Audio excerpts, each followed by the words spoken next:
ഇനി ഈ സംഗമത്തിന് അത് വൻ വിജയമായിരുന്നു എന്നാണ് നമ്മുടെ ബഹുവാസവൻ മന്ത്രിയും പിന്നെ CPM-ൻ്റെ സംസ്ഥാന സെക്രട്ടറി ശ്രീ MV ഗോവിന്ദനും പറഞ്ഞേക്കുന്നത്, അവകാശപ്പെടുന്നത്. ബഹുവാസവൻ മന്ത്രി പറഞ്ഞത് 4236 പേരുടെ രജിസ്ട്രേഷൻ ഉണ്ടായിരുന്നു. രജിസ്ട്രേഷനൊക്കെ ഉണ്ടായിരുന്നു.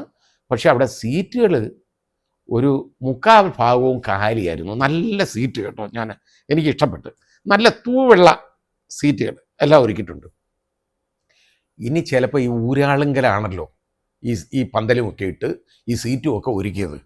അപ്പോൾ ഊരാളുങ്കലിന് നമ്മുടെ ബഹുമുഖ്യമന്ത്രിയോടുള്ള ഒരു അഭിനിവേശം കാരണം ചിലപ്പോൾ ഈ ഒരു 10,000-10,000 സീറ്റ് ഇട്ടതായിരിക്കും അധികം. അങ്ങനെ ചിലപ്പോൾ സംഭവിക്കാം. അതുകൊണ്ടായിരിക്കാം സീറ്റ് ഒഴിഞ്ഞ് കിടന്നേക്കുന്നത് കേട്ടോ. അല്ലാതെ ഇത് ആൾക്ക് താല്പര്യമില്ലാത്തതുകൊണ്ടൊന്നുമല്ല. ഒരുപാട് പേര് ഇതിനെ ബഹിഷ്കരിക്കുകയൊക്കെ ചെയ്തതാണ്. ഇത് എന്തിനാണ് നടത്തിയെന്ന് ചോദിച്ചാൽ വെറും രാഷ്ട്രീയമായിട്ടുള്ള ഒരു ഇടപാട് മാത്രമാണ്.